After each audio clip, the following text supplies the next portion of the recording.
Leavenworth is moving closer toward establishing a railroad quiet zone in that city. It's all in the name of attracting new development. But new at 6, it's also attracting some bitter feelings from longtime residents who say they like things the way they are.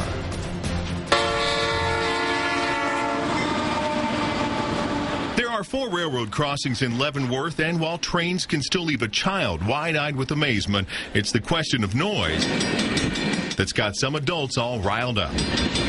They're afraid visitors will hear a train when they're spending the night. The Leavenworth City Council voted to spend nearly $16,000 and hire a consulting firm to study the feasibility of creating a quiet zone along at least some of the city's railroad crossings. This wasn't something we just decided to do. Developers who are considering substantial million-dollar developments in our downtown have asked us to do this. Potential developers want to build a new hotel in the old Tire Town complex along the riverfront, but they want to guarantee that guests would get a peaceful night's rest. A quiet zone restricts trains from blowing horns as they approach railroad crossings at certain times of the day or night.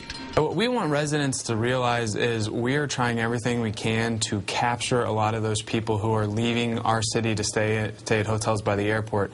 That's sales tax at our local restaurants. That's sales tax at our local downtown retail shops. But Ray Hillebrand, a 37-year resident, says that's also change, and he doesn't like it.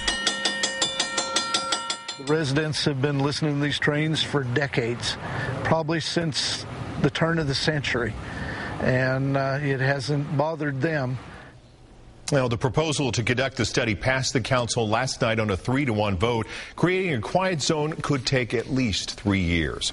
Well, it will soon be quieter in Olathe. Construction on a railroad quiet zone there will wrap up in just a couple of weeks.